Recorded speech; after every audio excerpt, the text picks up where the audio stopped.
Hai, Assalamualaikum semua. Hari ni jom kita buat satu lauk ringkas iaitu ayam masak kicap.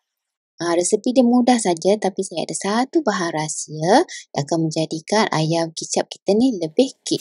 Saya gunakan 10 ketul ayam, kemudian kita perasakan dengan garam kunyit, lepas tu kita goreng hingga masak. Kemudian angkat dan ketepikan. Keluarkan minyak lebihan menggoreng tadi, kita tinggal sedikit saja untuk menumis. Kemudian kita tumis 5 ulas bawang merah, 2 ulas bawang putih dan juga 1 cm halia yang telah pun dimayang. Halia tu wajib letak tau, jangan skip. Sebab kalau tak letak halia, rasa dia lain sikit. Lepas tu kita tumis semua bahan ni hingga garing. Lepas tu bolehlah kita masukkan bahan sos. Saya masukkan 2 sudu besar sos tiram, 1 sudu besar kicap manis, saya guna yang ABC ni. Kemudian masukkan 1 sudu kecil kicap cair. Dan juga 2 ke 3 sudu besar kicap lemak manis. Kicap lemak manis ni kalau warna dia tak menarik, nanti kita akan tambah masa kita letak ayam nanti. Kemudian kita tumis sebentar semua bahan-bahan ni. Kemudian kita masukkan air asam jawa.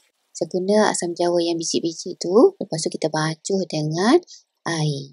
Air tu lebih kurang setengah cawan macam tu. Lepas tu kita kacau sebentar dan biarkan kuah ni mendidih. Dan pastikan kita punya kuah ni pecah minyak sebelum kita masukkan ayam. Nampak minyak dia kat tepi-tepi tu? Lepas tu kita masukkan ayam yang telah pun digoreng tadi. Kita gaus sepati ayam dengan kuah ni dulu sebentar. Nampaknya kuah dah meresap ke dalam ayam. Bolehlah kita masukkan bahan aksesori. Saya masukkan 2 labu bawang Holland. Bawang Holland ni kita potong bentuk wedges. Okey, lepas tu kita masukkan cili padi dan juga cili merah. Kalau suka pedas, cili padi tu boleh ketuk sedikit. Lepas tu kita rencis-rencis dengan kicap untuk naikkan seri dia. Dan saya letakkan sedikit serbuk batik ayam supaya bawang tu ada rasa masing-masing sikit. Kita gaus sepati dan kita biarkan hingga bawang tu sedikit layu. Untuk rasa ayam kicap yang lebih padu, lebih kek, yang ni wajib letak ya. Saya peras 1 biji jus limau kasturi. Kalau tak ada limau kasturi, boleh guna sebelah limau nipis. Kalau lemon tu tak pernah letak lagi lah, takut dia terlalu masam.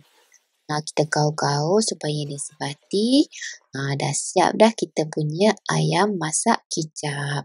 Makan dengan nasi panas, gaul dengan minyak-minyak dia tu, memang sedap. Okey, terima kasih menonton. Selamat mencuba.